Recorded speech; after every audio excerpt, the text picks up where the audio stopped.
जिन कारणों से तुर्कों ने पंजाब और मुल्तान के अपने आधार से गंगा की घाटी को जीतने में, बल्कि उससे भी आगे बिहार और बंगाल के कई इलाकों पर कब्जा करने में कामयाबी हासिल की, उनमें से कुछ का जिक्र पिछले अध्याय में किया जा चुका है। इन विजेताओं ने जिस राज्य की स्थापना की वह दिल्ली सल्तनत के नाम से प्रसिद्ध हुआ। अपनी स्थापना के लगभग 100 साल बाद तक इस सल्तनत को अपना अस्तित्व कायम रखने के लिए विदेशी आक्रमणकारियों, तुर्क नेताओं के अंदरूनी झगड़ों और पदच्युत तथा अधीनस्थ राजपूत शासकों के स्वतंत्रता प्राप्त करने और संभव होता तो तुर्की को निकाल बाहर करने के प्रयत्नों के खिलाफ जूझते रहना पड़ा। किंतु तुर्क शासक इन कठिनाइयों पर विजय प्राप्त करने में सफल रहे और 13वीं सदी का अंत होते होते वे इस स्थिति में पहुंच चुके थे कि अपनी सल्तनत का विस्तार मालवा और गुजरात में कर सकें एवं दक्कन और दक्षिण भारत में अपनी पैठ जमा सकें। इस प्रकार उत्तरी भारत में तुर्क शासन की स्थापना का प्रभाव 100 साल के अंदर पूरे भारत में महसूस किया जाने लगा और उसके फलस्वरूप समाज, प्रशासन तथा सांस्कृतिक जीवन में दूरगामी परिवर्तन हुए। शक्तिशाली राजतंत्र की स्थापना के लिए संघर्ष। मुइजुद्दीन मोहम्मद गोरी की मृत्यु 1206 के बाद उसके भारतीय राज्य प्रदेशों का उत्तराधिकार कुतुबुद्दीन ऐबक को प्राप्त हुआ। मुइजुद्दीन के इस तुर्क गुलाम ने तराइन की लड़ाई के बाद भारत में सल्तनत की सरहदों का विस्तार करने में महत्वपूर्ण भूमिका निभाई थी। मुइजुद्दीन के दूसरे गुलाम यल्दूज को गजनी का उत्तराधिकार प्राप्त हुआ।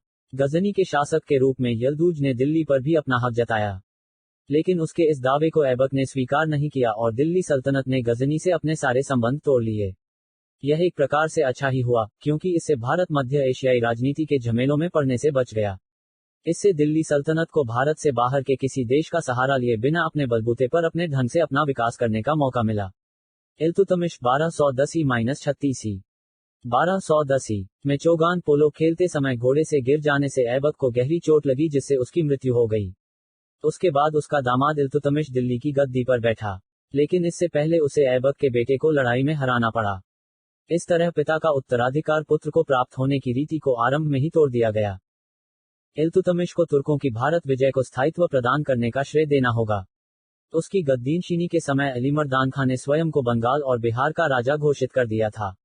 उधर ऐबक के एक साथी गुलाम कुबाचा ने खुद को मुल्तान का स्वतंत्र शासक ऐलान कर दिया था और लाहौर तथा पंजाब के कुछ हिस्सों पर कब्जा भी कर लिया था। आरंभ में दिल्ली के आसपास के सल्तनत के कुछ अधिकारियों ने भी इल्तुतमिश की सत्ता स्वीकार करने से इनकार कर दिया था। इस परिस्थिति का लाभ उठाकर राजपूतों ने अपनी स्वतंत्रता की घोषणा कर दी। इस प्रकार कालिंजर, ग्वालियर और पूरे पूर्वी राजस्थान ने, जिसमें अजमेर और बयाना के राज्य शामिल थे, अपने कंधों से तुर्की पराधीनता का जुआ उतार फेंका। अपने शासनकाल के आरंभिक वर्षों में इल्तुतमिश की निगाह उत्तर पश्चिम पर टिकी हुई थी। ख्वारिजम शाह की गजनी विजय से उसकी स्थिति के लिए एक नया खतरा पैदा हो गया था। उन दिनों ख्वारिजम साम्राज्य मध्य एशिया का सबसे शक्तिशाली राज्य था। चिंता की बात यह थी कि उसकी पूर्वी सीमा सिंधु नदी तक चली आती थी। इस खतरे को टालने के लिए इल्तुतमिश ने लाहौर के लिए कूच किया और उस पर कब्जा कर लिया। 1218 में ख्वारिजमी साम्राज्य को मंगोलों ने ध्वस्त कर दिया। वस्तुतः मंगोलों ने जिस साम्राज्य की स्थापना की वह इतिहास के दुर्धर्षतम साम्राज्यों में से था, और जब वह साम्राज्य अपने पूरे ओज पर था उस समय उसकी सीमा चीन से लेकर भूमध्य सागर के तट तक और कास्पियन सागर से लेकर जक्सार्टिस नदी तक फैली हुई थी। उससे भारत के लिए जो खतरा पैदा हो गया था उस पर और दिल्ली सल्तनत पर उसके प्रभावों पर आगे विचार किया जाएगा। फिलहाल वे लोग अन्यत्र व्यस्त थे, जिससे इल्तुतमिश को कुबाचा से निपटने का अवसर मिल गया और उसने उसे मुल्तान तथा उससे उखाड़ फेंका। इस प्रकार दिल्ली सल्तनत की सीमा एक बार फिर सिंधु नदी का स्पर्श कर रही थी। पश्चिम से निश्चित होकर अब इल्तुतमिश अन्य इलाकों की ओर ध्यान दे सकता था। बंगाल और बिहार में इवाज नामक एक व्यक्ति ने सुल्तान गियासुद्दीन की पदवी धारण करके अपनी आजादी का ऐलान कर दिया था। वह एक उदार और योग्य शासक था और उसने जनहित के लिए काफी निर्माण कार्य करवाए थे। गियासुद्दीन अपने पड़ोसी शासकों के प्रदेशों पर हमले करता रहता था, लेकिन पूर्व बंगाल के सैन शासक और उड़ीसा तथा कामरूप असम के हिंदू शासकों का बोलबाला अपने अपने प्रदेशों में कायम था। 1226-27 में इवाज लखनौती के निकट इल्तुतमिश के बेटे के खलीफ लड़ता हुआ मारा गया। बंगाल और बिहार एक बार फिर दिल्ली के अधीन आ गए, लेकिन इन प्रदेशों को संभालना कठिन कार्य था। वे दिल्ली की सत्ता को बार बार चुनौती देते रहे। लगभग उन्हीं दिनों इल्तुतमिश ने ग्वालियर और बयाना पर फिर से कब्जा करने के लिए कदम उठाए। अजमेर और नागौर पर उसकी सत्ता कायम रही। उसने रणथंभौर और जालोर पर आक्रमण करके वहां अपना प्रभुत्व पुनः स्थापित किया। उसने मेवाड़ की राजधानी नागदा उदयपुर से लगभग 22 किलोमीटर दूर पर भी हमला किया, लेकिन राणा की सहायता के लिए गुजरात की सेना के आ जाने से उसे पीछे हटना पड़ा। इसका बदला लेने के लिए इल्तुतमिश ने गुजरात के चालुक्यों के खिलाफ एक सेना भेजी, लेकिन उसे काफी क्षति उठाकर निष्फल वापस लौटना पड़ा। रजिया 1236-39 अपने जीवन के अंतिम वर्षों में इल्तुतमिश उत्तराधिकार के प्रश्न को लेकर परेशान था। वह अपने जीवित बेटों में से किसी को भी गद्दी के मध्यकालीन भारत लायक नहीं समझता था। काफी सोच विचार के बाद उसने अपनी बेटी रजिया को दिल्ली की गद्दी पर बैठने के लिए नामजद करने का फैसला किया। उसने अमीरों और उलमाओं को इस नामजदगी पर रजामंद कर लिया। यद्यपि स्त्रियों ने प्राचीन मिस्र और ईरान दोनों देशों में रानी की हैसियत से शासन किया था और युवराजों के नाबालिग रहते उनकी संरक्षिकाओं का दायित्व भी संभाला था, तथापि बेटों के मुकाबले बेटी को तरजीह देकर उसे उत्तराधिकारी नामजद करना एक नया कदम था। अपने दावे को मनवाने के लिए रजिया को अपने भाइयों और शक्तिशाली तुर्क अमीरों के खिलाफ संघर्ष करना पड़ा और वह केवल 3 वर्ष शासन कर पाए। यद्यपि उसका शासन अल्पायु का साबित हुआ, तथापि उसकी कई दिलचस्प विशेषताएं थीं। उसी के शासन काल में सत्ता के लिए राजतंत्र और उन तुर्क सरदारों के बीच संघर्ष आरंभ हुआ जिन्हें कभी कभी चहलगामी या चालीसा कहा जाता है। इल्तुतमिश इन सरदारों के साथ बहुत आदर से पेश आता था। उसकी मृत्यु के बाद सत्ता के मद में चूर ये उद्धत सरदार अपनी किसी कठपुतली को गद्दी पर बैठाना चाहते थे जिसे वे अपने इशारों पर नचा सकते हों। उन्हें जल्दी ही पता चल गया कि रजिया भले ही स्त्री थी लेकिन वह उनकी कठपुतली बनने को तैयार नहीं थी। रजिया ने जनाना पोशाक का त्याग करके बिना बुर्के पर्दे के दरबार लगाना शुरू कर दिया। इतना ही नहीं, वह शिकार पर भी जाती थी और युद्ध में सेना का नेतृत्व करती थी।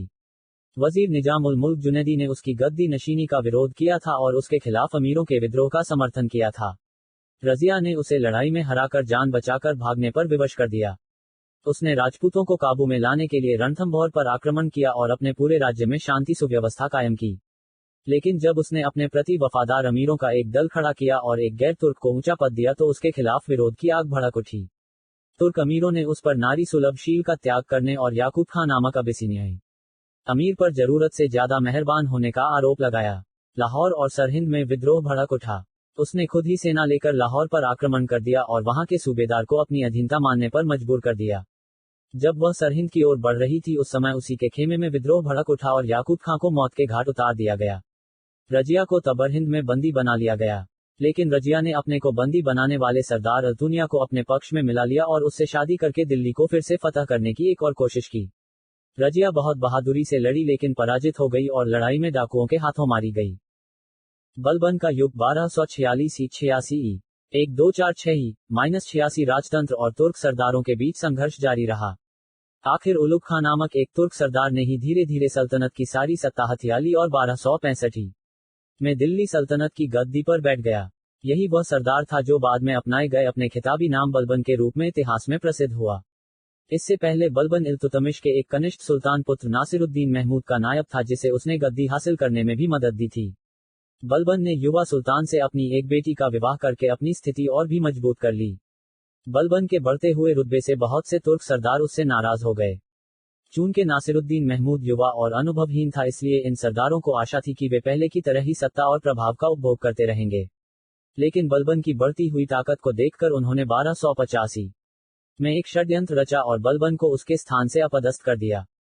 बलबन की जगह इबादुद्दीन रेहान नामक एक भारतीय मुसलमान को प्रतिष्ठित कर दिया गया।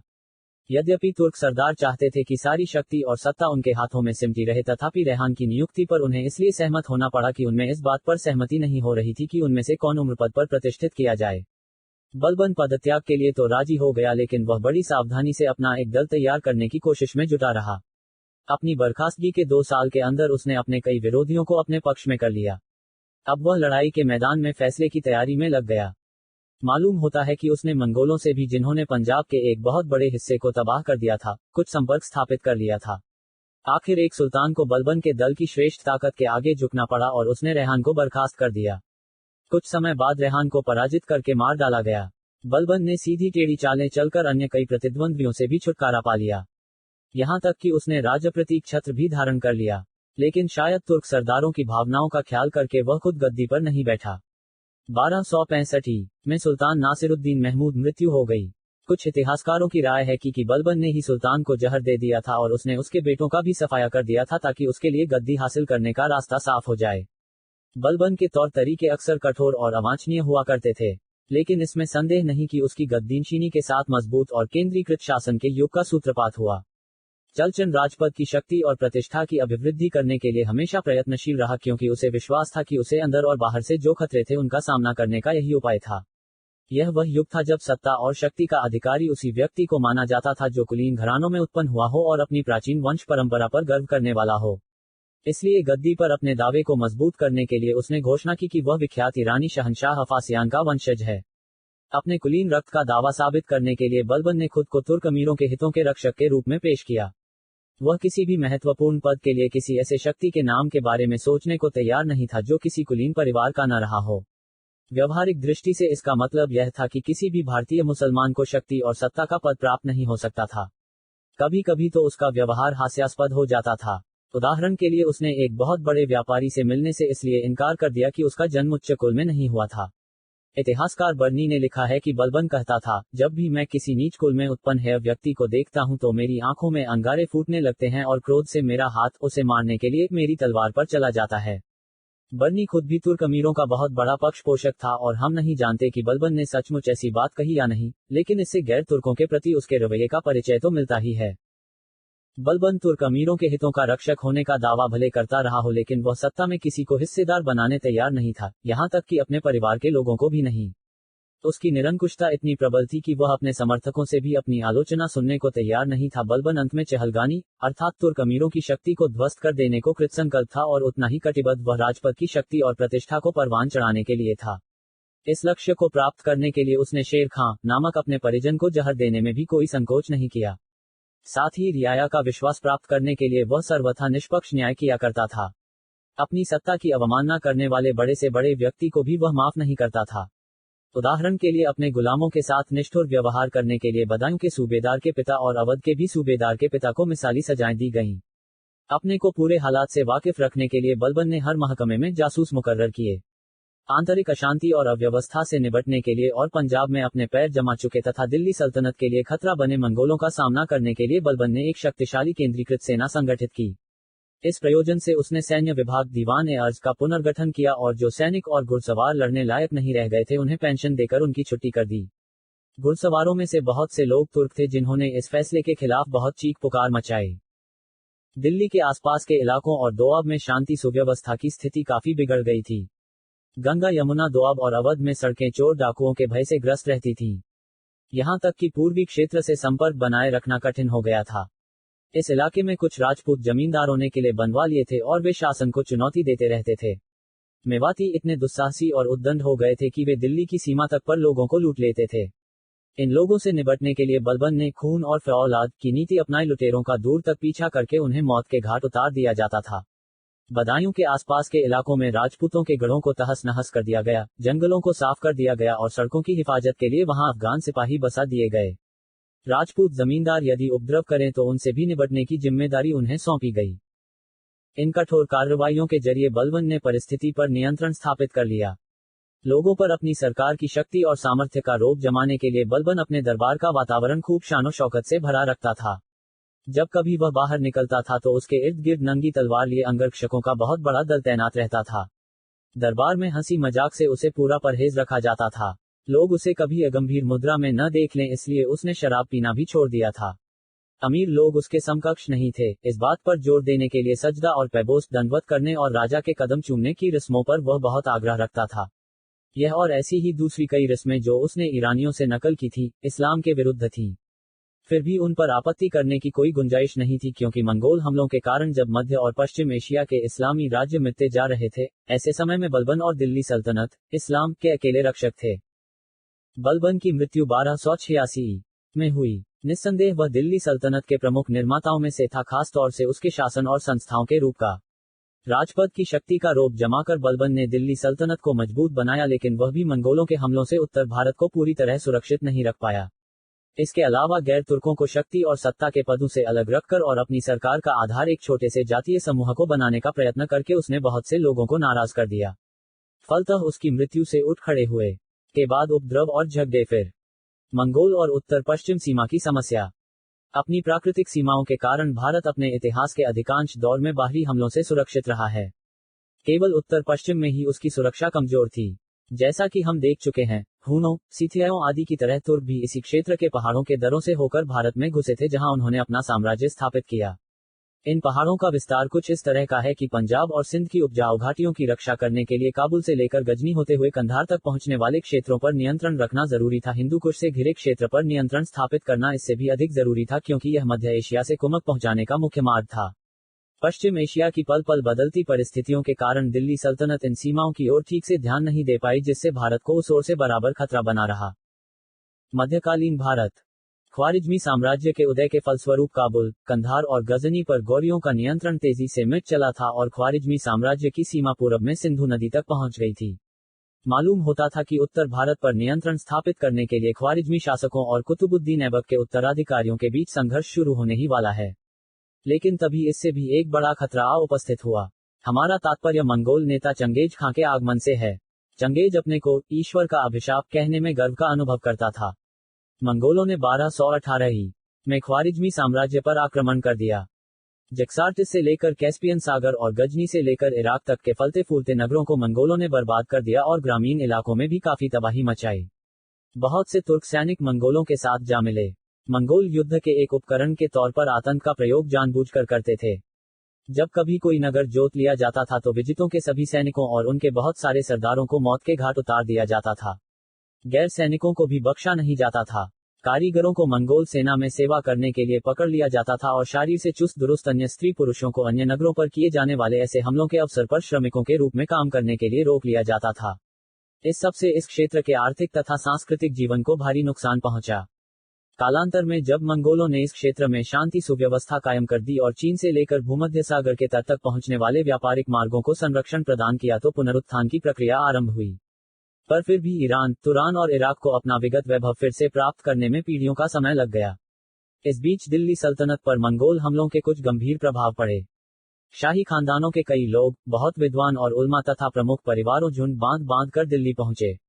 इस प्रकार इस क्षेत्र में बचे एकमात्र मुस्लिम राज्य के रूप में दिल्ली सल्तनत काफी महत्वपूर्ण बन गई। इन नए शासकों के विभिन्न हिस्सों के बीच एकता एकमात्र सूत्र के रूप में एक और तो इस्लाम पर जोर दिया जाता था, लेकिन दूसरी ओर मुस्लिम राज्यों के अवसान का मतलब यह भी था कि तुर्की विजेताओं का संबंध अपने मूल स्थान से कट गया था और उन्हें अब वहां से किसी प्रकार की सहायता नहीं मिल सकती थी, जिससे उन्हें स्वयं को यथाशीघ्र भारतीय परिस्थिति के अनुरूप ढालने पर विवश होना पड़ा।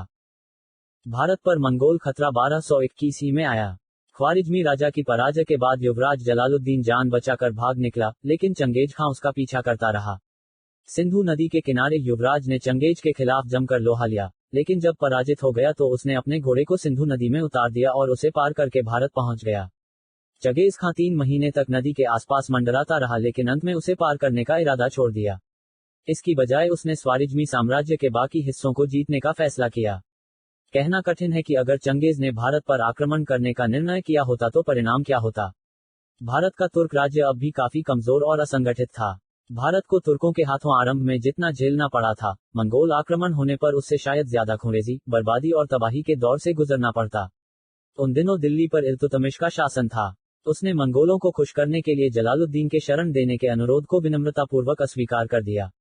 जलालुद्दीन कुछ समय तक लाहौर और सतलुज नदी के बीच अर्थात से सतलुज क्षेत्र में समय व्यतीत करता रहा। इस कारण से मंगोलों ने इस इलाके पर कई बार हमला किया। अब सिंधु नदी भारत की सीमा नहीं रह गई थी। लाहौर और मुल्तान इल्तुतमिश तथा उसके प्रतिद्वंद्वी यल्दूज और कुबाचा के बीच झगड़े का कारण बने हुए थे। अंत में इल्तुतमिश ने इन दोनों प्रदेशों को जीत लिया और इस तरह मंगोलों के खिलाफ किसी हद तक मजबूत रक्षापंक्ति कायम कर ली। चंगेज खां 1226 चल बसा और उसका विशाल साम्राज्य उसके बेटों में विभाजित हो गया। इस दौरान बातू खां के नेतृत्व में मंगोलों ने रूस में खूब तबाही मचाई, लेकिन 1240 तक वे भारत की ओर सिंधु से आगे बढ़ने से परहेज करते रहे। इसका मुख्य कारण यह था कि वे इराक और ईरान में व्यस्त थे। इससे दिल्ली के सुल्तानों को भारत में एक केंद्रीकृत राज्य और शक्तिशाली सेना का गठन करने का मौका मिल गया। 1241 में हेरात, गौर, गजनी तथा तुखारिस्तान में मंगोल सेनाओं का अधिपति तैर बहादुर लाहौर की सीमा पर आ पहुंचा। लाहौर के सूबेदार ने बहुत आजिजी के साथ सहायता के लिए ने दिल्ली से अनुरोध किया, लेकिन जब उसे कोई मदद नहीं मिली तो वह शहर से भाग खड़ा हुआ। मंगोलों ने शहर को तबाह कर दिया और लगभग जनशून्य बना दिया। 1245 में वे मुल्तान पर चढ़ आए। तब बलबन एक विशाल सेना लेकर तेजी से मौके की ओर बढ़ चला और इस विपत्ति को टालने में कामयाबी हासिल की। इस बीच इमादुद्दीन रेहान के नेतृत्व में बलबन के प्रतिद्वंद्वी उसे पदच्युत करने के लिए जोड़तोड़ में लग गए थे। जब बलबन इन लोगों से निबट रहा था उस दौरान मंगोलों को अच्छा मौका मिल गया और उन्होंने लाहौर पर कब्जा कर लिया। कुछ तुर्क अमीर भी, जिनमें मुल्तान का सूबेदार शेर खां भी शामिल था, मंगोलों के साथ जा मिले। यद्यपि बलबन ने मंगोलों के खिलाफ जमकर लोहा लिया, तथापि दिल्ली सल्तनत की सीमा धीरे धीरे झेलम से व्यास तक सिकुड़ गई। स्मरणीय है कि उन दिनों व्यास नदी रावी और सतलुज के बीच बहती थी। अंत में बलबन मुल्तान को मंगोलों से फिर से हासिल करने में कामयाब हो गया, लेकिन उस पर उनका दबाव बराबर बना रहा। यही वह परिस्थिति थी जिसका सामना बलबन को सुल्तान की हैसियत से भी करना पड़ा। इस सिलसिले में उसने शक्ति और कूटनीति की मिलीजुली नीति अपनाई। उसने तबर हिंद, सुनाम और समाना के किलों की मरम्मत करवाई और मंगोलों को व्यास पार करने से रोकने के लिए वहां एक प्रबल सेना तैनात कर दी। इस सीमा पर अधिक से अधिक चौकसी रखने के लिए वह हमेशा दिल्ली में ही मौजूद रहा और किसी सैनिक कार्रवाई के सिलसिले में कहीं दूर के लिए नहीं निकला। साथ ही उसने ईरान के मंगोल इलखान हलाकू के पास और आसपास के शासकों के पास कूटनीतिक टोह लेने के लिए अपने आदमी भेजे। हलाकू के दूत दिल्ली आए, जिनका बलबन ने दिल खोलकर स्वागत सम्मान किया। वह पंजाब के हिस्से को मंगोलों के नियंत्रण में रहने देने पर बहुत बड़े चुपचाप राजी हो गया। बदले में मंगोलों ने दिल्ली पर कभी कोई हमला नहीं किया, लेकिन सीमाएं अनिश्चित रहीं और मंगोलों को रोक रखने के लिए बलबन को लगभग हर साल उनके खिलाफ सैनिक कार्रवाई करनी पड़ती थी। उसने मुल्तान पर फिर से कब्जा करने में कामयाबी हासिल की और अपने ज्येष्ठ पुत्र महमूद को उसकी सूबेदारी की स्वतंत्र जिम्मेदारी सौंप दी। लेकिन युवराज मंगोलों के खिलाफ एक सैनिक मुठभेड़ में मारा गया। मंगोल मुसीबत का सामना करने के लिए बलबन ने जो रणनीतिक तथा कूटनीतिक व्यवस्था की थी वह 1286 में उसकी मृत्यु के उपरांत भी दिल्ली सल्तनत के काम आती रही। 1292 में हलाकू का एक पौत्र अब्दुल्ला 1,50,000 घुड़सवारों के साथ दिल्ली की ओर बढ़ चला, लेकिन जलालुद्दीन खलजी ने उसे बलबन द्वारा भटिंडा, सुनाम आदि में स्थापित सीमा सुरक्षा पंक्ति के निकट पराजित कर दिया। पस्तहिम्मत मंगोलों को युद्ध विराम का निवेदन करना पड़ा। इस्लाम कबूल करने वाले 4000 मंगोल भारतीय शासकों के पक्ष में आ गए और वह दिल्ली के निकट बस गए। मंगोलों के पंजाब से आगे बढ़कर दिल्ली पर धावा बोलने के प्रयत्न का कारण मध्य एशिया की राजनीति में आया परिवर्तन था। ईरान के मंगोल इलखान ने कुल मिलाकर दिल्ली के सुल्तानों के साथ मैत्रीपूर्ण संबंध कायम रखा था। पूरब में उनके प्रतिद्वंद्वी चगताई मंगोल थे जो ट्रांसऑक्सियाना शासन करते थे। ट्रांसऑक्सियाना का शासक दावा खां जब ईरान के इलखान के खिलाफ कामयाब नहीं हुआ तो उसने भारत को जीतने की कोशिश की। 1297 से उसने दिल्ली की रक्षा पंक्ति का काम करने वाले किलों पर एक के बाद एक कई हमले किए। 1299 में उसके बेटे कुतलुक ख्वाजा के नेतृत्व में 2 लाख मंगोलों की विशाल सेना दिल्ली को जीतने के लिए आ पहुंची। उन्होंने आसपास के इलाकों से दिल्ली का संपर्क काट दिया, यहां तक कि वे दिल्ली की कई गलियों में भी घुस आए। यह पहला अवसर था जब मंगोलों ने दिल्ली पर अपना शासन स्थापित करने के लिए हमलों का तांता लगा दिया था। उन दिनों दिल्ली का सुल्तान अलाउद्दीन खलजी था। उसने मंगोलों से दिल्ली के बाहर दो हाथ करने का फैसला किया।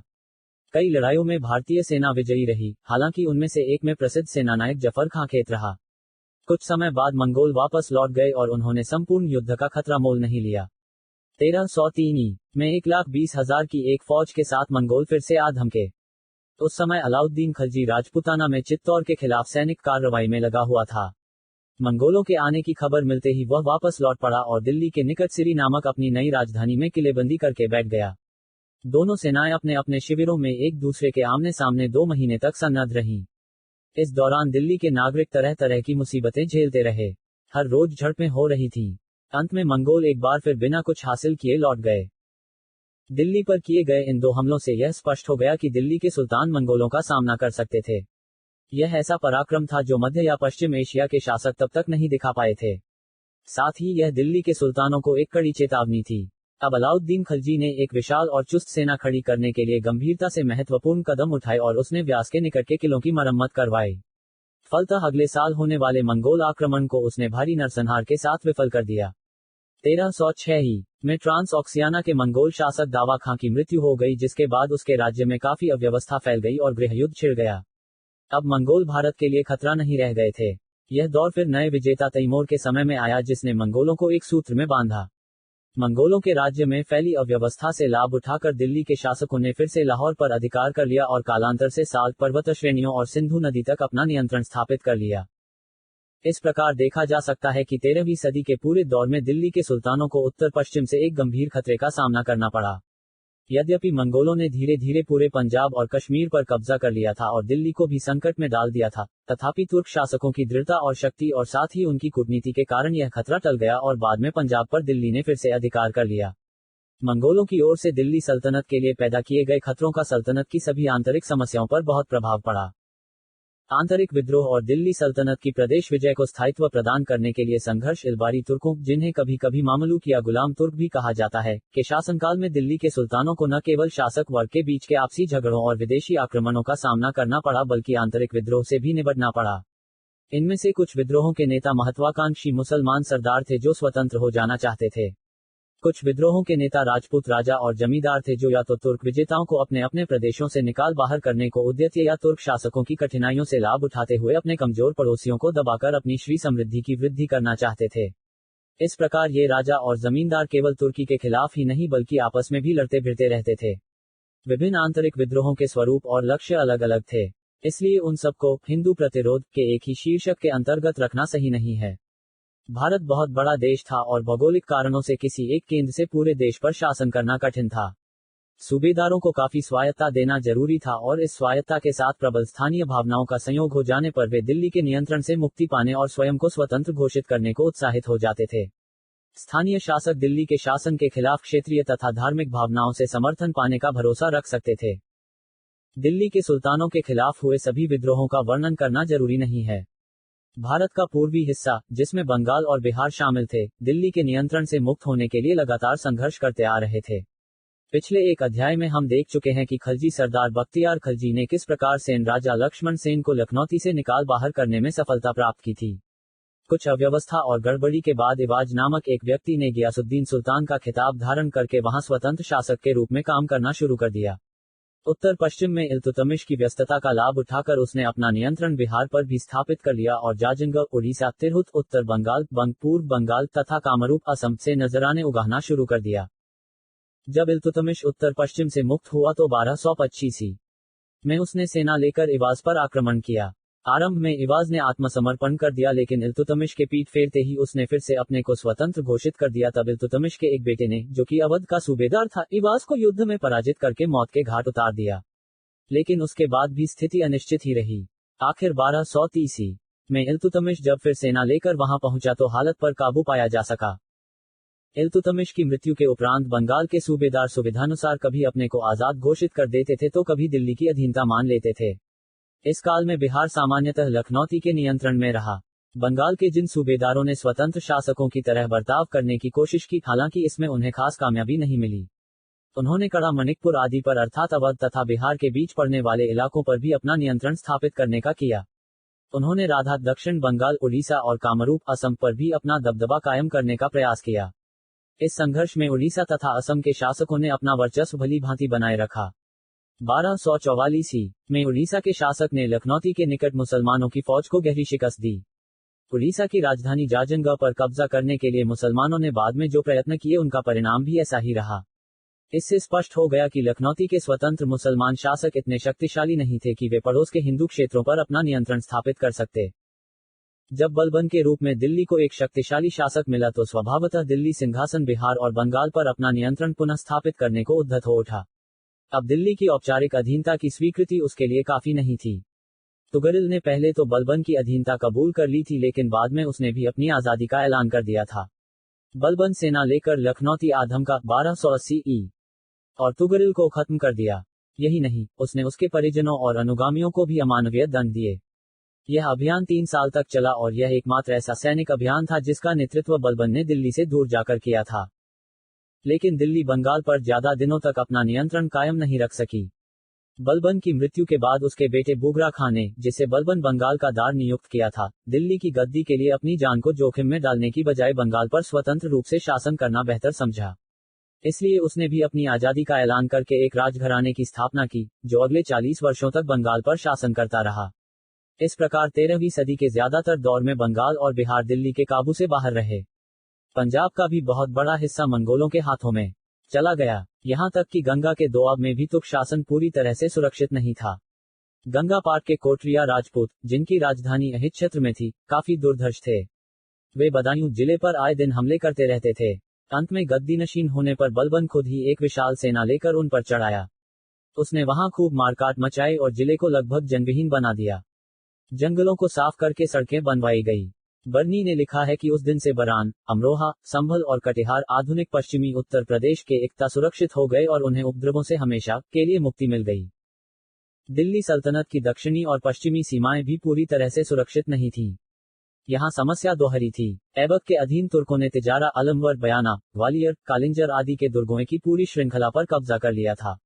उन्होंने पूर्वी राजस्थान में रणथंभौर, नागौर, अजमेर और जालौर के निकट नदौल तक के इलाकों को जीत लिया था। इनमें से अधिकांश इलाके किसी समय चौहान साम्राज्य के अंग थे।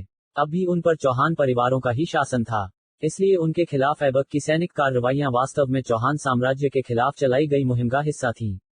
लेकिन बाद में तुर्कों का मालवा और गुजरात की ओर बढ़ना तो दूर रहा, उन्हें पूर्वी राजस्थान में अपने प्रदेशों की रक्षा करना और दिल्ली तथा गंगा घाटी की हिफाजत करने वाली गढ़ियों पर अपनी पकड़ बनाए रखना भी भारी पड़ रहा था। उत्तर पश्चिम में इल्तुतमिश की व्यस्तता का फायदा उठाते हुए राजपूत राजाओं ने कालिंजर, ग्वालियर और बयाना के अपने खोए हुए राज्य फिर से वापस पा लिए थे। रणथंभौर और जालौर जैसे कई और राज्यों ने भी तुर्क प्रभुत्व से स्वयं को मुक्त करा लिया था। 1226 से इल्तुतमिश ने इन क्षेत्रों पर अपना नियंत्रण पुनः स्थापित करने के लिए लड़ाइयों का सिलसिला शुरू कर दिया। सबसे पहले उसने रणथंभौर पर चढ़ाई की और वहां के शासक को तुर्क प्रभुत्व स्वीकार करने पर मजबूर किया। उसने जालौर पर भी, जो कि गुजरात के रास्ते में पड़ता था, अधिकार कर लिया। लेकिन गुजरात और मालवा पर नियंत्रण स्थापित करने की इल्तुतमिश की कोशिश नाकाम रही। गुजरात के चालुक्यों ने इल्तुतमिश के आक्रमण को विफल कर दिया। मालवा के परमार भी तुर्कों को भारी पड़े। फिर भी इल्तुतमिश ने मालवा पर एक हमला किया और उज्जैन तथा रायसीना को लूट लिया। उसके एक सेनापति ने बूंदी पर भी आक्रमण किया। पूरब में इल्तुतमिश ने बयाना और ग्वालियर पर फिर अधिकार कर लिया, लेकिन बघेलखंड के राजपूतों के खिलाफ उसे खास सफलता नहीं मिली। इल्तुतमिश की मृत्यु के बाद सल्तनत में जो बाड़बड़ी फैली उससे पूर्वी राजपूताना पर तुर्कों का नियंत्रण फिर से शिथिल पड़ गया। ग्वालियर का किला भी उनके हाथों से निकल गया। भट्टी राजपूतों ने, जिनका गढ़ मेवाड़ का क्षेत्र था, बयाना को अलग थलग कर दिया और दिल्ली के आसपास इलाकों तक को अपने हमलों का निशाना बनाया। अजमेर और नागौर पर तुर्कों का नियंत्रण कायम रहा। रणथंभीर को जीतने और ग्वालियर पर फिर से कब्जा करने के बलबन के प्रयत्न विफल रहे। लेकिन उसने मेवाड़ को बहुत ही बेरहमी के साथ सर किया। नतीजा यह हुआ कि लगभग अगले 100 सालों तक मेवाड़ ने सिर उठाने की हिम्मत नहीं की। अजमेर और नागौर पर दिल्ली सल्तनत का पूरा वर्चस्व स्थापित रहा। इस प्रकार, अन्यथा व्यस्त रहते हुए भी, बलबन ने पूर्वी राजस्थान में तुर्क शासन की जड़ें मजबूत बना दी। राजपूत राजाओं के हमेशा आपस में लड़ते रहने से भी तुर्कों को मदद मिली और उनके खिलाफ राजपूतों के प्रभावकारी गठबंधन की स्थापना असंभव हो गई। इस प्रकार दिल्ली सल्तनत के पहले दौर के सुल्तानों ने एक सशक्त राजतंत्र की स्थापना की। मंगोल आक्रमणकारियों का सफलतापूर्वक मुकाबला किया गया। दोआब के प्रदेशों पर दिल्ली के शासन को दृढ़ता प्रदान की गई और पूर्वी राजस्थान पर नियंत्रण स्थापित किया गया। इस सब के परिणामस्वरूप इतिहास के दूसरे दौर का अर्थात पश्चिमी भारत और दक्कन में उसके विस्तार का मार्ग प्रशस्त हुआ।